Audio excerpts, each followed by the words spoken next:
Hello दोस्तों, राधे राधे सभी को। आप सभी का स्वागत है इस क्लास में, जिसमें हम लोग अंकित भाटी सर के दिल्ली पुलिस जीएस की बुक को पढ़ रहे हैं। इसमें हम लोग इतिहास को पढ़ रहे थे। इसमें हम लोग बहुत सारे क्वेश्चन को कर चुके हैं और इसके आगे के जो भी क्वेश्चन होंगे आज उसको हम लोग देखेंगे। तो इस क्लास का पहला क्वेश्चन है, विजयनगर के सम्राट अच्युत देव राय किस वंश के थे? ऑप्शन है संगम, सुलू, अराविडू, तुलु। तो इसका सही आंसर हो जाएगा तुलु। विजयनगर के सम्राट जो अच्युत देव राय हैं वो तुलु वंश के थे। विजयनगर के सम्राट अच्युत देव राय तुलु वंश के से संबंधित थे। तुलु वंश के कुछ अन्य शासक, पहला है वीर नरसिंह राव जो कि 1505 से 1509 ईस्वी तक, कृष्ण देव राय जो कि 1509 से 1529 ईस्वी तक, सदाशिव राय जो कि 1542 से 1570 ईस्वी तक। अगला क्वेश्चन है, निम्न में से कौन सा यात्री कृष्ण देव राय के दरबार में आया था? कौन सा यात्री है जो कृष्ण देव राय के दरबार में आया था? ऑप्शन है निकोलो द कोटी, William Hawkins, Domingo Paes, Abdul Razzaq. तो इसका सही आंसर हो जाएगा Domingo Paes. Domingo Paes Bharat में अब तक के सबसे शक्तिशाली राजा कृष्णदेव राय के दरबार में आया था। जो डोमिंगो पेस है वो भारत के सबसे शक्तिशाली राजा कृष्णदेव राय थे, उनके दरबार में आया था। डोमिंगो पेस एक पुर्तगाली यात्री था। डोमिंगो पेस ने 1520 ईस्वी के आसपास विजयनगर का दौरा किया था। जो डोमिंगो पेस है वो एक पुर्तगाली यात्री था और उसने जो विजयनगर का दौरा किया था वो 1520 ईस्वी के आसपास किया था। कृष्णदेव राय के शासनकाल में अन्य पुर्तगाली यात्री बारबोसा ने भी विजयनगर की यात्रा की है। जो कृष्णदेव राय के शासनकाल में एक अन्य पुर्तगाली भी है जो कि जिसका नाम है बारबोसा, वो भी विजयनगर की यात्रा की है। अगला क्वेश्चन है, हरिहर और बुक्का ने किस प्रसिद्ध साम्राज्य की स्थापना की? ऑप्शन हो जाएगा गोलकुंडा, चालुक्य, बीदर, विजयनगर। तो इसका सही आंसर हो जाएगा विजयनगर। विजयनगर साम्राज्य की स्थापना किसने की थी? हरिहर और बुक्का ने। हरिहर और बुक्का के द्वारा विजयनगर साम्राज्य की स्थापना वर्ष 1336 ईस्वी में की गई। विजयनगर साम्राज्य की स्थापना किसके द्वारा हुई थी? हरिहर और बुक्का के द्वारा। और कौन से वर्ष में? 1336 ईस्वी में। विजयनगर साम्राज्य दक्षिण भारत के पठार क्षेत्र में स्थित है। जो विजयनगर साम्राज्य है वो दक्षिण भारत के पठार क्षेत्र में स्थित है। तुंगभद्रा नदी के किनारे विजयनगर साम्राज्य की स्थापना हुई थी। विजयनगर साम्राज्य की स्थापना 1336 ईस्वी में तुंगभद्रा नदी के किनारे हुई थी।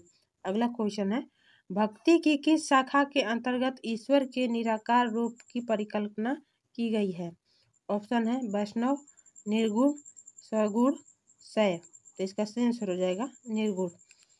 जो निर्गुण शाखा है भक्ति की, उसके अंतर्गत ईश्वर की निराकार रूप की परिकल्पना की गई है। भक्ति की निर्गुण शाखा के अंतर्गत ईश्वर के निराकार रूप की परिकल्पना की गई है। इस शाखा के भक्त कवि निर्गुणवादी थे।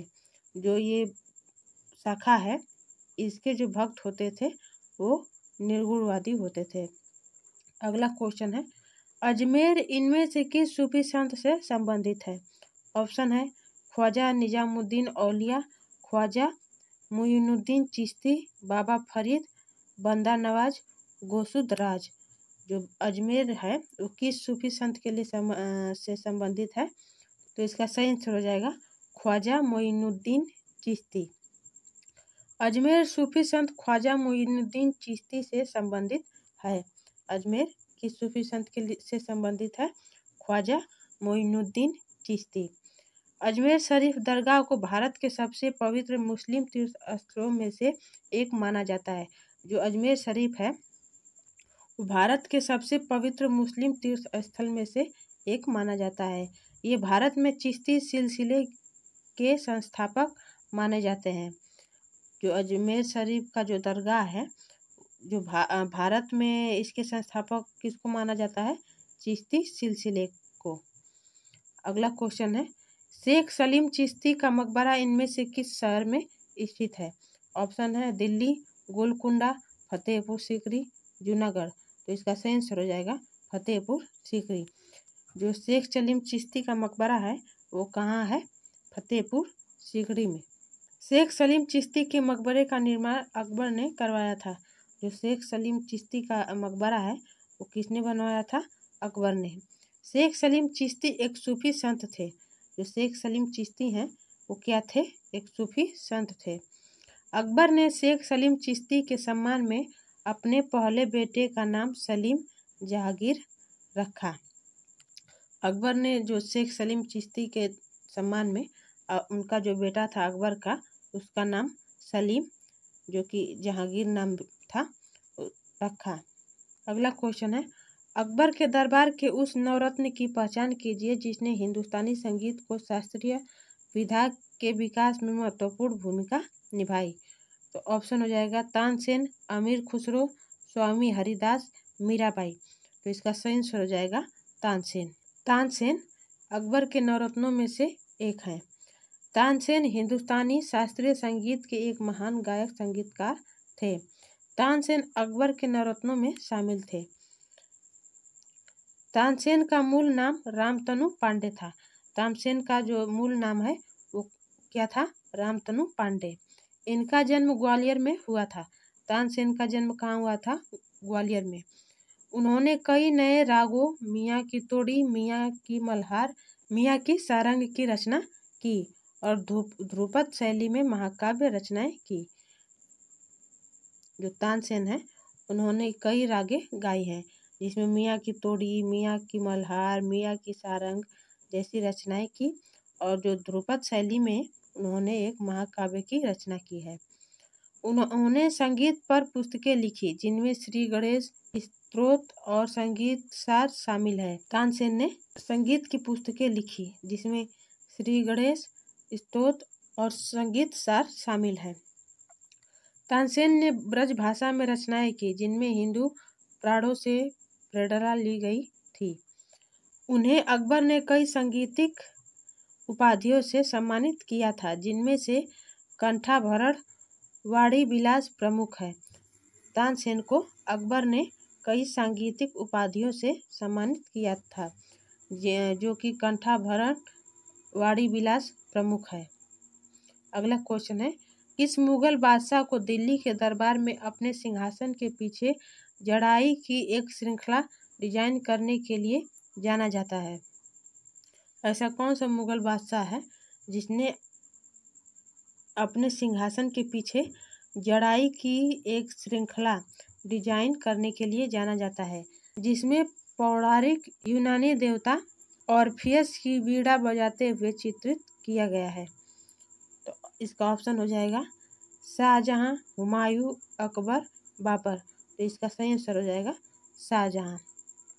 मुगल सम्राट शाहजहां के सिंहासन के पीछे पित्रा-दुरा के जड़ाऊ काम में पौराणिक यूनानी देवता ऑर्फियस को वीणा बजाते हुए चित्रित किया गया है।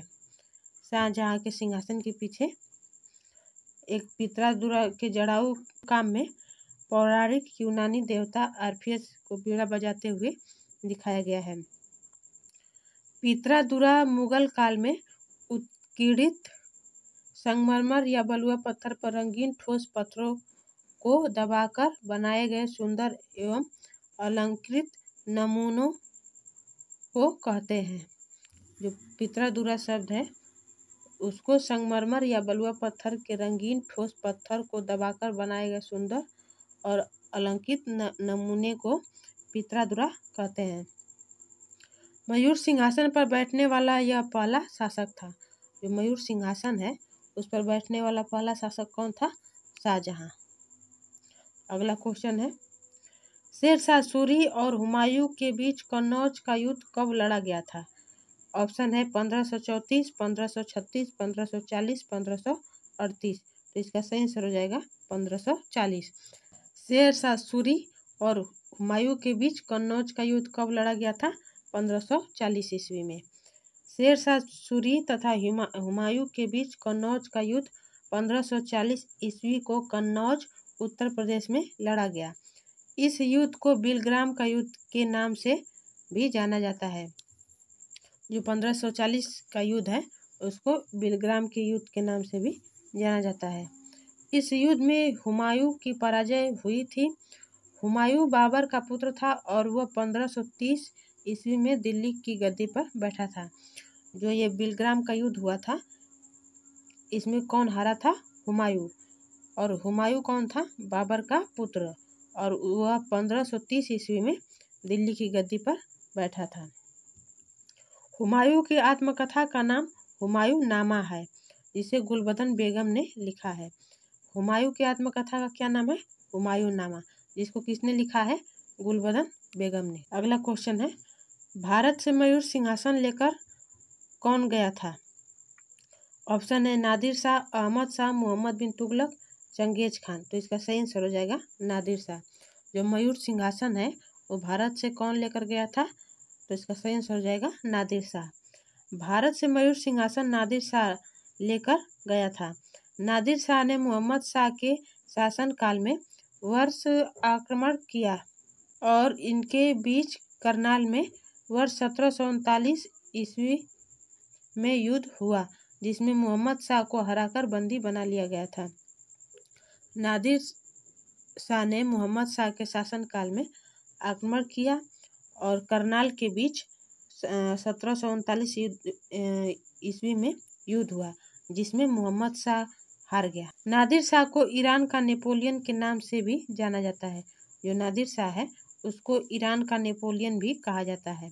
भारत से जाते हुए वह प्रसिद्ध मुगल सिंहासन तख्त-ए-ताउस और कोहिनूर हीरा भी अपने साथ ले गया। जो नादिर शाह है वो भारत से जाते समय जो मुगल सिंहासन था उसका तख्त-ए-ताउस और कोहिनूर का हीरा भी अपने साथ ले गया। मोहम्मद शाह के असंयत और विलासी आचरण के कारण उसे रंगीला कहा जाता था। जो मोहम्मद शाह है उसके कुछ ऐसे आचरण थे जिससे उसको रंगीला कहा जाता था। अगला क्वेश्चन है, मध्यकालीन भारत में ग्रांड ट्रंक रोड किसके द्वारा बनाई गई थी? ऑप्शन है अकबर, बाबर, शेरशाह, हुमायूं। तो इसका सही आंसर हो जाएगा शेरशाह सूरी द्वारा। जो ग्रांड ट्रंक रोड है वो किसके द्वारा बनाया गया था? शेरशाह सूरी के द्वारा। शेरशाह द्वारा बनाई गई सड़कों में पहली सड़क को सड़क-ए-आजम कहा जाता था।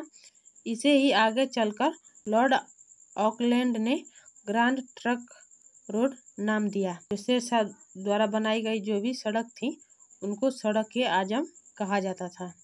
शेरशाह ने इन मार्गों के किनारे सराहें बनवाई और जगह जगह पानी और छाया के लिए वृक्षों की व्यवस्था कराई। जो शेरशाह द्वारा जो मार्ग बनाए गए थे उस पर उसने जगह जगह पानी और छाया के लिए वृक्षों की व्यवस्था कराई थी। अगला क्वेश्चन है, खानवा का युद्ध किसके और राणा सांगा के बीच लड़ा गया था? तो ऑप्शन हो जाएगा शाहजहां, औरंगजेब, बाबर, जहांगीर। तो इसका सही आंसर हो जाएगा बाबर। जो खानवा का युद्ध हुआ था वो बाबर और राणा सांगा के बीच लड़ा गया था। खानवा का युद्ध बाबर और राणा सांगा के बीच मार्च 1527 ईस्वी में लड़ा गया। खानवा के युद्ध में बाबर ने राणा सांगा को पराजित किया। जो खानवा का युद्ध हुआ था 1527 ईस्वी में बाबर ने राणा सांगा को हरा दिया। खानवा का युद्ध को जीतने के बाद बाबर ने गाजी की उपाधि धारण की। खानवा का युद्ध जीतने के बाद बाबर ने कौन सी उपाधि धारण की? गाजी की। यह युद्ध राजस्थान के भरतपुर के पास खानवा नामक स्थान पर लड़ा गया। जो खानवा का युद्ध हुआ था वो राजस्थान के भरतपुर के पास खानवा नामक स्थान पर लड़ा गया। बाबर ने मुगल साम्राज्य की स्थापना की। बाबर ने मुगल साम्राज्य की स्थापना की। बाबर की आत्मकथा तुजुक-ए-बाबरी तुर्की भाषा में लिखी गई है। जो बाबर की आत्मकथा है वो किस भाषा में लिखी गई है? तुर्की भाषा में। अगला क्वेश्चन है, औरंगजेब ने किस अवधि के दौरान मुगल साम्राज्य पर शासन किया? तो इसका ऑप्शन हो जाएगा 1655 से 1709 ईस्वी, 1656 से 1708 ईस्वी, 1658 से 1707 ईस्वी, 1657 से 1609 ईस्वी। तो इसका सही आंसर हो जाएगा 1658 से 1707 ईस्वी। जो औरंगजेब का साम्राज्य काल था वो 1658 से 1707 ईस्वी तक था। औरंगजेब का 2 बार राज्याभिषेक हुआ था। 2 बार राज्याभिषेक किसका हुआ था? औरंगजेब का। औरंगजेब ने जजिया कर दोबारा 1679 ईस्वी में लागू कर दिया। जो दोबारा जजिया कर लागू करने वाला कौन था? औरंगजेब, 1679 ईस्वी में। औरंगजेब को जिंदा पीर के नाम से जाना जाता है। औरंगजेब को किस नाम से और जाना जाता है? जिंदा पीर के नाम से जाना जाता है। औरंगजेब के आदेश पर ही सिख धर्म के 9वें गुरु तेग बहादुर की हत्या की गई थी। जो सिख धर्म के जो 9वें गुरु हैं तेग बहादुर, उनकी हत्या किसके आदेश पर हुई थी? औरंगजेब के आदेश पर। औरंगजेब द्वारा लड़े गए कुछ युद्ध हैं। पहला है धर्मत का युद्ध 1658 ईस्वी में, खजवा का युद्ध 1659 ईस्वी में, सामूगढ़ का युद्ध 1658 में। औरंगजेब का मकबरा महाराष्ट्र के औरंगाबाद में है। और औरंगजेब का मकबरा कहाँ पे है? महाराष्ट्र के औरंगाबाद में। औरंगजेब ने अपनी पत्नी की याद में औरंगाबाद में बीबी का मकबरा बनवाया। औरंगजेब ने अपनी पत्नी की याद में बीबी का मकबरा बनवाया है। कहाँ पे? औरंगाबाद में। वर्ष 1707 ईस्वी में औरंगजेब की मृत्यु हो गई। औरंगजेब की मृत्यु कब हुई? 1707 ईस्वी में। अगला क्वेश्चन है मुगल वंश का प्रथम सम्राट कौन था? ऑप्शन है मोहम्मद शाह, बाबर, अहमद शाह, हुमायूं। तो इसका सही आंसर हो जाएगा बाबर। मुगल वंश का प्रथम सम्राट कौन था?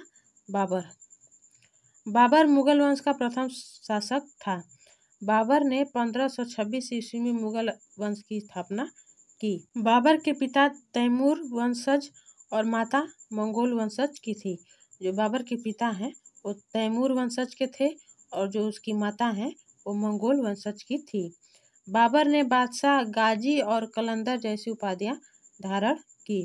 बाबर ने गाजी और कलंदर और बादशाह जैसी उपाधियां धारण कर रखी थी। पानीपत का प्रथम युद्ध बाबर और इब्राहिम लोदी के बीच 1526 ईस्वी में लड़ा गया। जो पानीपत का प्रथम युद्ध है वो बाबर और इब्राहिम लोदी के बीच 1526 ईस्वी में लड़ा गया। इब्राहिम लोदी कौन था? सिकंदर लोदी का बेटा। बाबर को मुबैयान नामक पद शैली का जनक माना जाता है। बाबर को मुबैयान एक नामक पद है, उस शैली का इसको जनक माना जाता है। बाबर द्वारा लड़े गए कुछ प्रमुख युद्ध हैं। पहला है पानीपत का प्रथम युद्ध 1526 में, खानवा का युद्ध 1527 में, चंदेरी का युद्ध 1528 में और घग्गर का युद्ध 1529 में। और जो बाबर द्वारा लड़े गए युद्ध हैं उसको आप लोग याद कर सकते हैं। इसकी एक ट्रिक है, पानी पिया, खाना खाया, चांद देखा, घर गया और मर गया। तो पानीपत का प्रथम युद्ध 1526 में, खनवा का युद्ध 1527 में, चंदेरी का युद्ध 1528 में और घाघरा का युद्ध 1529 में। और जो बाबर की मृत्यु हुई थी वो 1530 ईस्वी में हुई थी।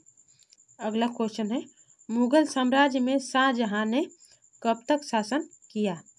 तो इसका ऑप्शन हो जाएगा 1621 से 1659 तक, 1626 से 1659 तक, 1627 से 1660 तक, 1628 से 1658 तक।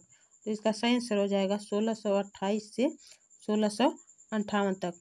मुगल साम्राज्य में शाहजहां ने कब तक शासन किया? 1628 से 1658 ईस्वी तक। शाहजहां मुगल वंश का 5वां शासक था। जो शाहजहां है वो मुगल वंश का कौन से नंबर का शासक था? 5वें नंबर का। शाहजहां के बचपन का नाम खुर्रम था। शाहजहां के बचपन का नाम खुर्रम था। शाहजहां ने ताजमहल, दिल्ली का लाल किला और दिल्ली की जामा मस्जिद का निर्माण करवाया था। जो शाहजहां है उसने ताजमहल, दिल्ली का लाल किला और दिल्ली में जो जामा मस्जिद है उसका निर्माण करवाया था। शाहजहां के शासन काल को वास्तुकला का स्वर्ण काल कहा जाता है। वास्तुकला का स्वर्ण काल किसको कहा जाता है? शाहजहां के शासनकाल को। शाहजहां मयूर सिंहासन तख्त ए ताउस पर बैठने वाला पहला मुगल सम्राट था। शाहजहां, जो कि मयूर सिंहासन तख्त ए ताउस है उस पर बैठने वाला पहला मुगल सम्राट था। और तख्त ए ताउस को अपने साथ कौन लेकर गया? नादिर शाह। अगला क्वेश्चन है, मुगल भारत में पंचायत के मुखिया या ग्राम प्रधान को किस नाम से पुकारा जाता था? तो ऑप्शन हो जाएगा मुकद्दम, खुरान, महंत, सामंत। तो इसका सही आंसर हो जाएगा मुकद्दम। मुगल काल में जो भारत में पंचायत के मुखिया या ग्राम प्रधान को किस नाम से पुकारा जाता था? मुकद्दम। मुकद्दम पंचायत का मुखिया होता था। पटवारी गांव के राजस्व अभिलेखों की देखभाल करता था। जो पटवारी होता था वो गांव के जो भी राजस्व या अभिलेख हैं उनकी देखभाल करता था। अगला क्वेश्चन है, मयूर सिंहासन के नाम से मशहूर रत्न जड़ित सिंहासन को किसके द्वारा स्वाधिकार किया गया? तो ऑप्शन हो जाएगा अकबर, औरंगजेब, शाहजहां, हुमायूं। तो इसका सही आंसर हो जाएगा शाहजहां। जो मयूर सिंहासन है जिसमें रत्न जड़ा हुआ था उसको किसने स्वाधिकार किया था? शाहजहां ने। और मयूर सिंहासन पर बैठने वाला पहला मुगल सम्राट भी शाहजहां है। मयूर सिंहासन का निर्माण मुगल बादशाह शाहजहां ने करवाया था। जो मयूर सिंहासन है उसका निर्माण किसने करवाया था? शाहजहां ने। इसे बनाने के पीछे उसका उद्देश्य अपने खजाने में मौजूद बहुमूल्य पत्थरों को दिखाना था। जो मयूर सिंहासन बनाने का जो मुख्य उद्देश्य था उसका क्या उद्देश्य था कि खजाने में जो मौजूद बहुमूल्य पत्थर है उसको दिखाना। यह सिंहासन दिल्ली के लाल किले के दीवान ए खास में रखा गया था। जो मयूर सिंहासन है वो दिल्ली के लाल किले में दीवान ए खास में रखा गया था। मयूर सिंहासन को फारसी में तख्त ए ताउस कहते हैं। मयूर सिंहासन है उसको फारसी में तख्त ए ताउस कहते हैं। मयूर सिंहासन को दुनिया के सबसे महंगे सिंहासनों में गिना जाता है, जिसे 1739 ईस्वी के आक्रमण के दौरान ईरान के सम्राट नादिर शाह ने इसे लूटकर ईरान ले गया। जो मयूर सिंहासन है उसको दुनिया का सबसे महंगा सिंहासन माना जाता है। और 1739 ईस्वी में आक्रमण हुआ और जो ईरान का सम्राट था नादिर शाह वह इसे लूटकर अपने साथ लेकर चला गया। मयूर सिंहासन पर बैठने वाला अंतिम मुगल सम्राट मोहम्मद शाह रंगीला था। मयूर सिंहासन पर बैठने वाला अंतिम मुगल सम्राट कौन था? मोहम्मद शाह रंगीला। और पहला सम्राट कौन था? शाहजहां। अगला क्वेश्चन है, निम्नलिखित में से कौन सा स्थान जहांगीर के कब्र से संबंधित है? तो ऑप्शन हो जाएगा आगरा, कराची, लाहौर, दिल्ली। तो इसका सही आंसर हो जाएगा लाहौर। तो जहांगीर का कब्र कहाँ पे है? लाहौर में। मुगल सम्राट जहांगीर का मकबरा पाकिस्तान के पंजाब प्रांत के लाहौर में है। जो मुगल सम्राट जहांगीर है उसका मकबरा पाकिस्तान के प्रांत लाहौर शहर में है। यह मकबरा रावी नदी के किनारे शाहदरा बाग में स्थित है। जो जहांगीर का मकबरा है वो रावी नदी के किनारे शाहदरा बाग में स्थित है। इसे जहांगीर की पत्नी नूरजहां ने बनवाया था। जो बाबर का मकबरा है उसको किसने बनवाया था? जहांगीर की पत्नी नूरजहां ने। अन्य मुगल कालीन शासक एवं उनके मकबरे, जो भी मुगल काल के जो शासक हैं और उनके जो भी मकबरे हैं उसको हम लोग देखेंगे। बाबर का मकबरा कहाँ है? काबुल में। हुमायूं का मकबरा दिल्ली में। अकबर का मकबरा सिकंदरा में। और शाहजहां का मकबरा आगरा में। अगला क्वेश्चन है,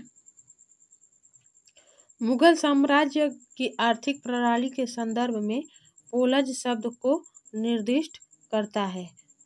तो ऑप्शन है नगद भुगतान, सालाना खेती योग्य भूमि, अकबर द्वारा जारी किया गया एक प्रकार का सिक्का और एक तरह का कर। मुगल साम्राज्य में आर्थिक प्रणाली है जो पोलज शब्द वो किस चीज़ को निर्दिष्ट करता है? तो इसका सही आंसर हो जाएगा सालाना खेती योग्य भूमि। जो पोलज शब्द है वो किस चीज़ को निर्दिष्ट करता है? सालाना खेती योग्य भूमि। मुगल साम्राज्य की आर्थिक प्रणाली में पोलज शब्द का अर्थ है वह भूमि जहां हर साल एक के बाद एक फसल बोई जाती है। जिसे कभी भी खाली नहीं छोड़ा जाता था। यह भूमि पूरे साम्राज्य में सबसे अच्छी और आदर्श भूमि मानी जाती है। जो पोलज शब्द है वो मुगल साम्राज्य में इसका अर्थ क्या होता था? वह भूमि जहाँ हर साल एक के बाद एक फसल बोई जाती है और इसको खाली नहीं छोड़ा जाता है, और यह भूमि पूरे साम्राज्य में सबसे अच्छी और आदर्श भूमि मानी जाती थी। मुगल साम्राज्य में खेती के लिए इस्तेमाल की जाने वाली जमीनों को 4 श्रेणियों में बांटा गया था। पोलज, पर्ती, चाचर, बंजर। जो मुगल साम्राज्य में जो भी खेती करने के लिए जो ज़मीनें इस्तेमाल की जाती थी उनको 4 श्रेणियों में बांटा गया था। पहला पोलज, दूसरा पर्ती और तीसरा चाचर और चौथा बंजर। पर्ती भूमि को अपनी ताकत वापस पाने के लिए 1 या 2 साल तक पर्ती रखा जाता था। जो पर्ती भूमि है उसको फिर से अपनी ताकत पाने के लिए या उपजाऊ बनने के लिए उसको 1 या 2 साल के लिए पर्ती रखा जाता था। पर्ती माने उस पर कुछ बोया नहीं जाता था। चाचर भूमि को 3 से 4 साल की अवधि के लिए बिना खेती के छोड़ना पड़ता था। जो चाचर भूमि है उसको उपजाऊ बनने के लिए 3 से 4 साल तक उसको बिना खेती किए ही उसको छोड़ा जाता था। बंजर भूमि को 5 साल या उससे ज़्यादा समय तक पर्ती रखना पड़ता था।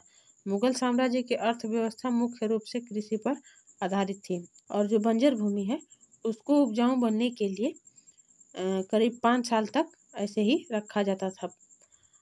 और जो मुगल साम्राज्य है उसकी अर्थव्यवस्था मुख्य रूप से कृषि पर आधारित थी। अगला क्वेश्चन हो जाएगा, मुगल साम्राज्य पर जहांगीर का शासन किस काल में था? ऑप्शन है 1603 से 1626, 1600 से 1630, 1601 से 1629, 1605 से 1627। तो इसका सही आंसर हो जाएगा 1605 से 1627। जो मुगल साम्राज्य में जहांगीर जो कि अकबर का लड़का है उसका शासनकाल किस काल में था? 1605 से 1627। मुगल सम्राट जहांगीर का शासनकाल 1605 से 1627 ईस्वी तक था। जहांगीर मुगल सम्राट अकबर के बेटे थे। जो जहांगीर है वो अकबर का बेटा था। जहांगीर को भारत में मुगल शासनकाल का सबसे शक्तिशाली सम्राट माना जाता है। जो जहांगीर है उसको मुगल शासनकाल का सबसे शक्तिशाली सम्राट माना जाता है। जहांगीर के शासनकाल को चित्रकला का स्वर्णकाल कहा जाता है। जो जहांगीर का शासनकाल है उसको चित्रकला का स्वर्णकाल कहा जाता है, क्योंकि जहांगीर को सबसे ज़्यादा चित्र बनाना पसंद था, इसलिए जहांगीर के काल को चित्रकला का स्वर्णकाल कहा जाता है। विलियम हॉकिंस जहांगीर के दरबार में ईस्ट इंडिया कंपनी द्वारा भेजा जाने वाला प्रथम अंग्रेज था। जहांगीर ने हॉकिंस को इंग्लिश खां की उपाधि दी थी। जो विलियम हॉकिंस है वो जहांगीर के दरबार में ईस्ट इंडिया कंपनी के द्वारा भेजा जाने वाला प्रथम अंग्रेज था। ईस्ट इंडिया कंपनी ने विलियम हॉकिंस को जहांगीर के दरबार में भेजा था, और हॉकिंस को जहांगीर ने कौन सी उपाधि दी थी? इंग्लिश खां की उपाधि दी थी। अगला क्वेश्चन हो जाएगा, हल्दी घाटी का युद्ध निम्नलिखित में से किस वर्ष लड़ा गया? ऑप्शन हो जाएगा 1576 में, 1571 में, 1567 में, 1579 में। तो इसका सही आंसर हो जाएगा 1576 में। जो हल्दी घाटी का युद्ध है वो किस वर्ष में लड़ा गया? 1576 में। हल्दी घाटी का युद्ध 1576 ईस्वी में लड़ा गया था। यह युद्ध महाराणा प्रताप की अगुवाई वाली मेवाड़ सेना और मान सिंह प्रथम के नेतृत्व वाली मुगल सेना के बीच हुआ था। जो हल्दी घाटी का युद्ध है वो किसके किसके बीच हुआ था? महाराणा प्रताप की अगुवाई वाली मेवाड़ की सेना और मान सिंह प्रथम के नेतृत्व में मुगल सेना के बीच हुआ था। अगला क्वेश्चन है, मुगल बादशाह ने बीजापुर और गोलकुंडा को अपने अधीन कर लिया था। कौन सा मुगल बादशाह है जिसने बीजापुर और गोलकुंडा को अपने अधीन कर लिया था? तो ऑप्शन हो जाएगा औरंगजेब, जहांगीर, अकबर, शाहजहां। तो इसका सही आंसर हो जाएगा औरंगजेब। औरंगजेब ने 1686 ईस्वी में बीजापुर पर कब्जा किया था। औरंगजेब ने किस पर कब्जा किया था? बीजापुर पर। और कौन से ईस्वी में? 1686 ईस्वी में। इस कब्जे से आदिल शाही वंश का अंत हो गया। औरंगजेब ने जो बीजापुर पर कब्जा किया था, इस कब्जे के कारण आदिल शाही वंश का अंत हो गया। बीजापुर मुगल प्रांतीय स्थल बन गया। जो बीजापुर है, जब औरंगजेब ने उस पर कब्जा कर लिया तो वो मुगल प्रांतीय स्थल बन गया। 1687 ईस्वी में औरंगजेब ने गोलकुंडा पर कब्जा किया। जो 1687 ईस्वी में औरंगजेब ने गोलकुंडा पर कब्जा कर लिया। गोलकुंडा के शासक अबुल हसन कुतुब शाह ने शांतिपूर्वक औरंगजेब के समक्ष आत्मसमर्पण कर दिया। जो गोलकुंडा के शासक थे अबुल हसन कुतुब शाह, उन्होंने शांतिपूर्वक औरंगजेब के समक्ष आत्मसमर्पण कर दिया। अगला क्वेश्चन हो जाएगा, 15 अप्रैल 1658 को औरंगजेब और महाराजा जसवंत सिंह के बीच हुई धर्मतपुर की लड़ाई किस नदी के तट पर लड़ी गई थी? जो औरंगजेब और महाराजा जसवंत सिंह के बीच जो धर्मतपुर की लड़ाई हुई थी, वो किस नदी पर हुई थी? ऑप्शन हो जाएगा नर्मदा, सतलुज, कृष्णा, यमुना। तो इसका सही आंसर हो जाएगा नर्मदा नदी। धर्मतपुर की लड़ाई नर्मदा नदी के तट पर लड़ी गई थी। इस लड़ाई में मुगल सम्राट औरंगजेब ने महाराजा जसवंत सिंह को हराया था। धर्मतपुर की लड़ाई में जो मुगल सम्राट औरंगजेब था, उसने महाराजा जसवंत सिंह को हराया था। और किस नदी के तट पर यह युद्ध हुआ था? नर्मदा नदी के तट पर। नर्मदा नदी का स्रोत अमरकंटक और मध्य प्रदेश में स्थित है।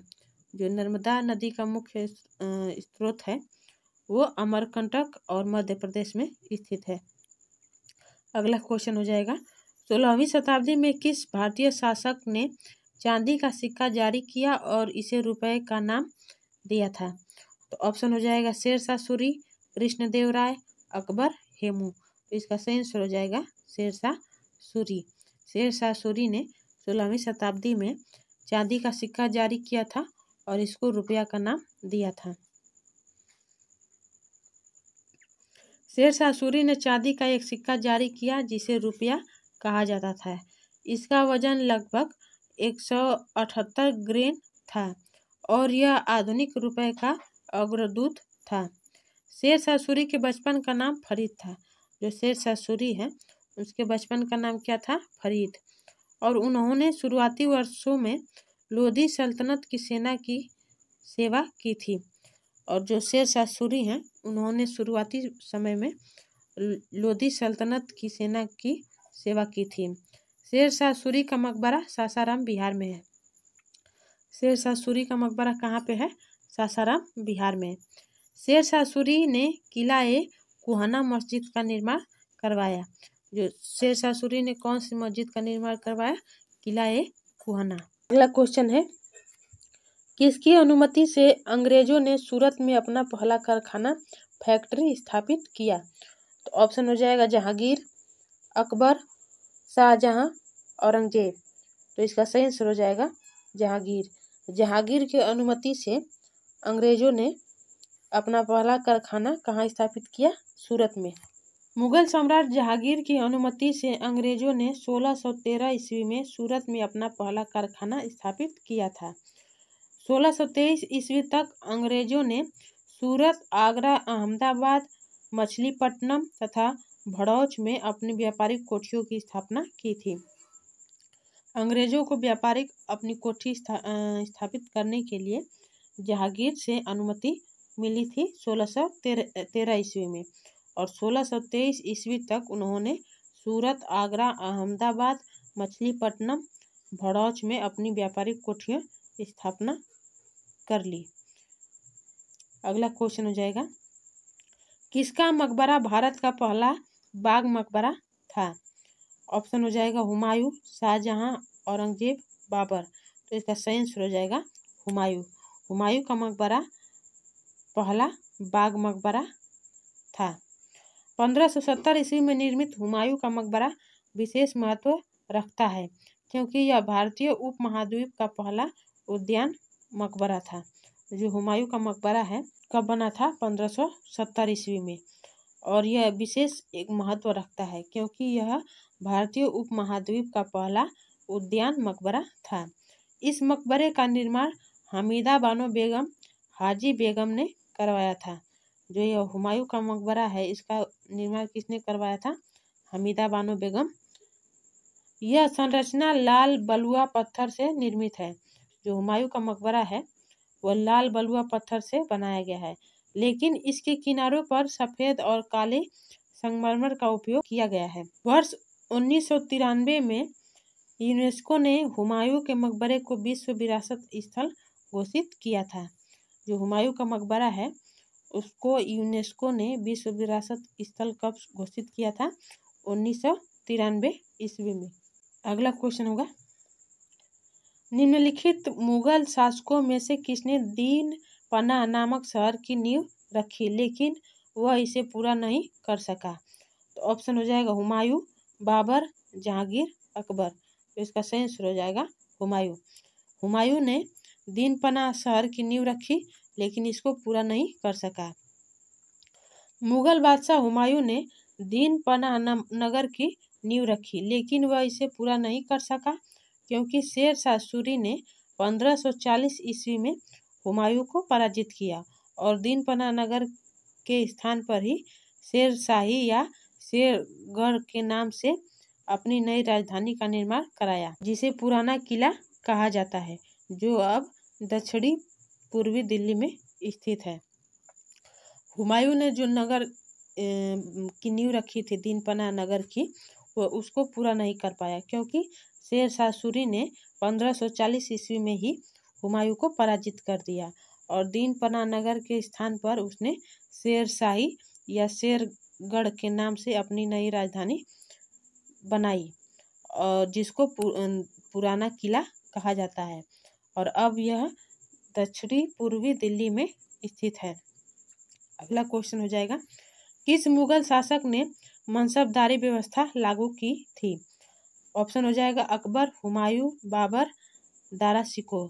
तो इसका सही आंसर हो जाएगा अकबर। अकबर ने मनसबदारी व्यवस्था लागू की थी। मनसबदारी व्यवस्था मुगल काल में प्रचलित एक प्रशासनिक प्रणाली थी जिसे अकबर ने शुरू किया था। मनसब का अर्थ है सेना में पद या रैंक। मनसब के आधार पर अधिकारियों के वेतन व भत्ते निर्धारित होते थे। मनसब का अर्थ क्या है? सेना में पद या रैंक, और मनसब के ही आधार पर अधिकारियों के जो वेतन और भत्ते होते थे उसको निर्धारित किया जाता था। प्रायः मुगलों की सैनिक भर्ती जाति अथवा वंश के आधार पर की जाती थी। जो मुगल काल में जो सैनिकों की भर्ती होती थी वो जाति और वंश के आधार पर होती थी। अगला क्वेश्चन है, पानीपत की पहली लड़ाई में बाबर ने किसे पराजित किया?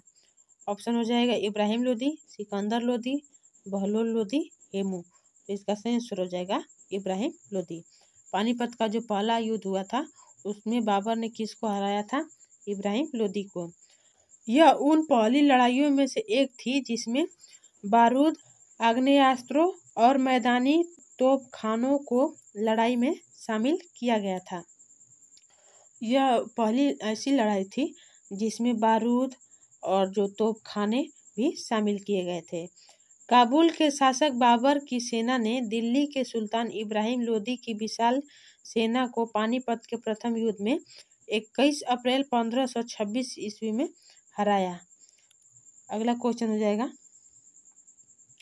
निम्न में से किसके शासनकाल के दौरान मुगल चित्रकला अपने चरम पर थी? तो ऑप्शन हो जाएगा औरंगजेब, शाहजहां, जहांगीर, अकबर। तो इसका सही आंसर हो जाएगा जहांगीर, जिसके शासनकाल को चित्रकला का स्वर्णकाल भी कहा जाता है। जहांगीर के शासनकाल के दौरान मुगल चित्रकला अपने चरम पर थी।